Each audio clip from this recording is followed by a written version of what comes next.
Assalamualaikum warahmatullahi wabarakatuh. Di tutorial kali ini kita akan mempelajari tentang DML atau Data Manipulation Language. Jadi di sini ada beberapa sub pokok bahasan. Yang pertama dari pengantar DML itu sendiri, kemudian juga perintah-perintah yang terdapat dalam DML.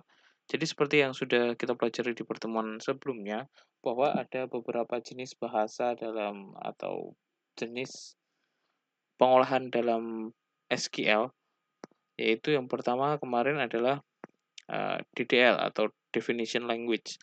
Jadi kita mendefinisikan atau kita melakukan pendefinisian dari sebuah pembuatan tabel atau sebuah basis data. Kemarin ada perintah create, ada juga alter, ada juga drop. Itulah perintah-perintah SQL yang masuk ke dalam DDL. Kemudian yang kedua ini ada DML atau Data Manipulation Language. Sesuai dengan namanya DML atau manipulation, berarti prosesnya adalah melakukan modifikasi dan juga pengambilan data.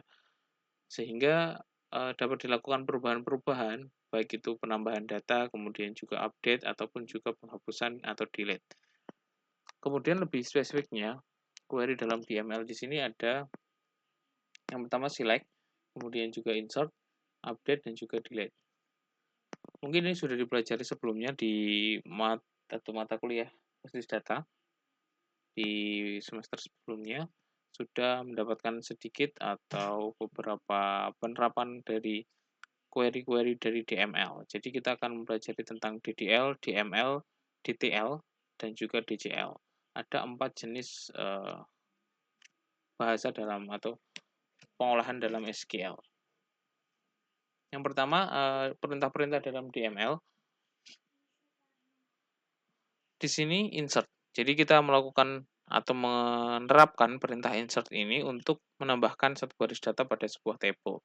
Jadi ada dua cara atau terdapat dua langkah untuk menambahkan data dalam tabel. Yang pertama, ketika kondisinya datanya urut, dan yang kedua adalah datanya tidak urut. Yang pertama, apabila data tersebut tidak urut, apabila data yang ditambahkan itu urut dan juga lengkap sesuai dengan field yang ada pada tabel. Contohnya di sini insert into tabel pekerjaan, kita lihat values-nya kita inputkan sesuai dengan field yang ada. Jadi misalkan di sini 1 itu berarti kan dia akan menjadi ID-nya atau dia yang sebagai primary key. Kemudian juga di situ ada pekerjaan ya, wira swasta, kemudian yang terakhir 0, berarti itu adalah sifatnya antara kosong dan juga tidak boleh kosong. Atau juga bisa di-insertkan dengan jenis seperti yang di bawahnya. Yang jelas jadi datanya itu sudah urut dan juga lengkap sesuai dengan field yang ada pada tabelnya. Atau jika kondisinya memang tidak urut atau tidak lengkap, maka bisa digunakan dengan kondisi yang juga sama. Misalkan di table staff ada ID staff, nama, password, alamat, telepon. Nah, kemudian kita bisa inputkan sesuai dengan data yang akan kita masukkan. Kemudian dari update, itu merupakan query yang digunakan untuk mengubah data pada table. Terdapat dua model query, yang yaitu tanpa kondisi. Misalkan update tabel pekerjaan, set nama pegawai swasta. Nah, atau contoh lainnya, tabel staff, kita lakukan update, kemudian kita set alamat Yogyakarta dengan password staff 12345. Nah, di sini kondisi dari atau struktur dari query-nya update, kemudian kita set. Jadi setelah update itu kita melakukan update di tabel yang kita ingin lakukan perubahan, kemudian baru kita lakukan set. Set itu untuk melakukan isi update-nya atau detail update-nya seperti apa. Jadi misalkan di situ update tabel pekerjaan, berarti kita akan mengupdate tabel pekerjaan dengan set nama sama dengan pegawai swasta. Misalkan seperti itu, berarti kita melakukan update ke tabel pekerjaan, kemudian yang kita set adalah namanya, pegawai swasta, seperti itu. Kemudian query-query ini dapat mengubah seluruh data pada tabel yang dituju. Misalkan pada tabel pekerjaan, seluruh datanya akan berubah menjadi pegawai swasta, walaupun ID kerjanya berbeda-beda. Jadi ini bisa kita lakukan ketika kita ingin melakukan perubahan itu secara menyeluruh. Kemudian dengan kondisi. Nah, tadi kan di update yang pertama kita melakukan itu, berarti semua data, misalkan dalam data yang kita lakukan tadi, kita melakukan nama, semua nama itu kita ganti namanya menjadi pegawai swasta. Berarti misalkan di situ ada 1.000 record, ada 100 record, maka semuanya akan menjadi nama pegawai swasta.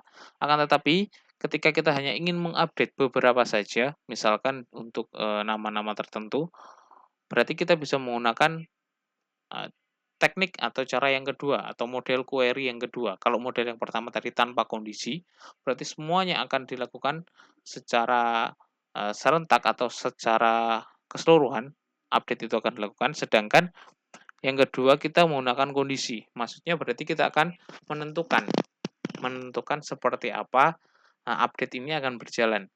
Kalau yang tadi itu berarti semuanya, karena memang tidak ada kondisi yang terpenuhi. Kalau ini kita menggunakan kondisi. Misalkan kita update tabel pekerjaan, kita set nama pegawai swasta, kemudian kita tambahkan klausa, namanya klausa where. Jadi ada kondisi yang harus terpenuhi. Where itu berarti kondisi tersebut harus terpenuhi ketika akan dilakukan update. Misalkan dengan contoh di situ, update tabel pekerjaan, kita set nama menjadi pegawai swasta, kemudian where ID kerja sama dengan 1.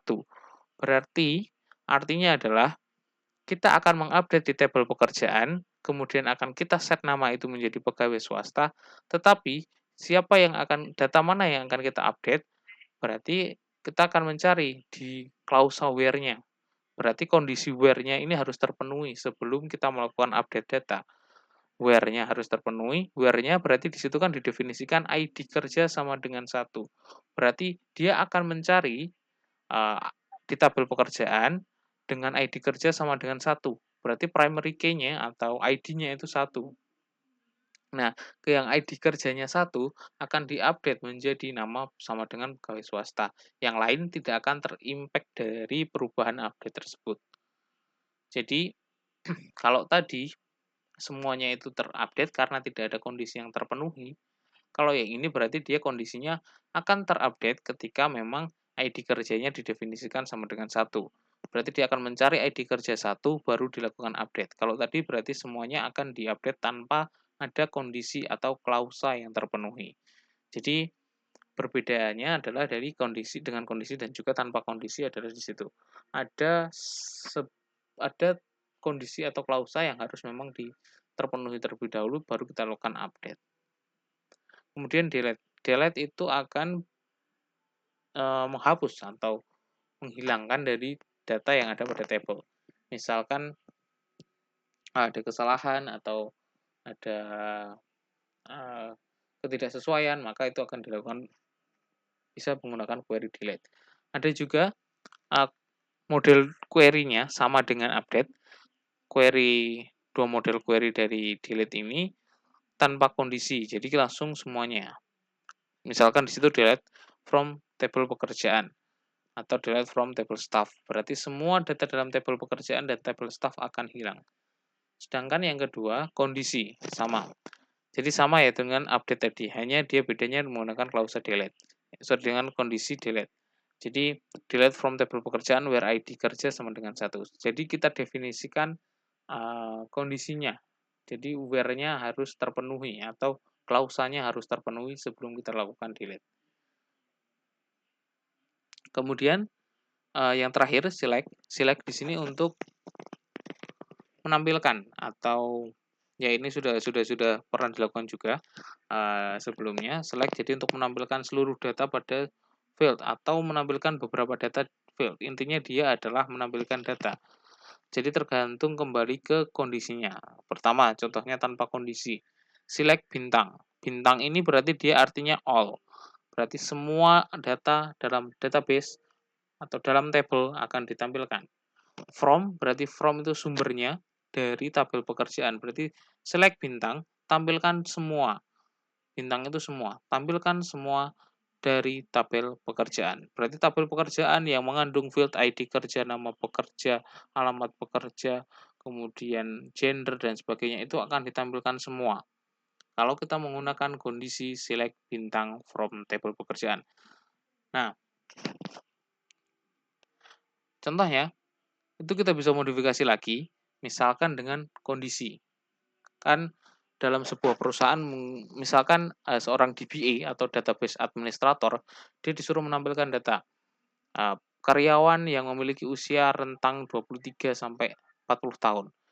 Dia tidak perlu melakukan filter itu secara satu persatu, tapi dia bisa memanfaatkan dari query basis data ini untuk bisa mencari, oh, berdasarkan data yang ada tersimpan di database, maka nama-nama ini yang ada di masuk kriteria. Nah, itu kita kembali gunakan klausa namanya klausa where. Jadi kita bisa tambahkan itu di setelah atau setelah sumber atau from. Jadi select, from, kemudian where. Kondisinya, analoginya itu sama seperti ketika kita melakukan delete tadi dan juga update. Jadi misalkan di sini di contoh query ya, kita tampilkan di sini select bintang, berarti tampilkan semua from tabel pekerjaan, tampilkan semua dari tabel pekerjaan, where nama sama dengan wira swasta. Berarti dia akan menampilkan semua data dari tabel pekerjaan ketika namanya sama dengan wira swasta. Jadi seluruh data dalam field tersebut akan ditampilkan yang namanya adalah wira swasta. Misalkan mau dilakukan modifikasi lagi nih. Misalkan select ID staff, nama, password. Nah, bedanya apa select bintang dan juga select ID staff, nama, password? Kalau select bintang tadi semuanya, all. All berarti semua data. Ketika field itu ada ID staff, nama, password, gender, berarti semuanya akan ditampilkan. Tapi kalau yang di-select itu hanya ID staff, nama, dan password, berarti yang ditampilkan hanya ID staff, nama, dan juga passwordnya. Misalkan ada 4 nih, ada 4 ID staff, nama, password, dan juga gender. Berarti gendernya tidak akan ditampilkan di sini. Karena yang di-select hanya ID staff, nama, dan juga passwordnya. Kemudian dari table staff, kondisinya adalah where nama like. Nah, kondisi like di sini dia berfungsi untuk mencari nama yang mengandung karakter. Jadi di dalamnya dikasih dengan tanda persen. Berarti dia akan mengandung karakter ani, n, id staff, like, apa ini, S0 ya. Jadi dia akan menampilkan karakter yang mengandung nama ani dan juga ada di sini S0, menampilkan data pada field ID staff dan data pada field alamat dan juga telepon tidak ditampilkan. Jadi di situ misalkan tabelnya akan ditampilkan dari nama staffnya, tapi harus mengandung atau sesuai dengan klausa yang ada atau sudah ditentukan di dalam kondisi where-nya. Jadi where-nya harus terpenuhi baru data tersebut dapat ditampilkan. Kalaupun where-nya ternyata tidak ada yang mengandung nama tersebut, maka akan kosong tampilannya. Jadi tadi ada beberapa summary dari materi kali ini. Kita akan mempelajari dari secara keseluruhan dari manipulation language atau DML. Yang pertama select tadi untuk menampilkan, kemudian insert itu untuk menambahkan data, dan juga update itu untuk merubah data, dan juga delete untuk menghapus atau mendrop data. Jadi intinya dari DML di sini kita akan menjadi kunci dari basic pengelolaan bahasa SQL dalam pengelolaan bahasa basis data, sehingga kita akan bisa melakukan pengoperasian secara detail. Misalkan tadi kalau select ya menampilkan data, insert berarti kita akan menambahkan data dan sebagainya. Oke, untuk tutorial kali ini saya cukupkan. Semoga dapat dipahami. Terima kasih. Wassalamualaikum warahmatullahi wabarakatuh.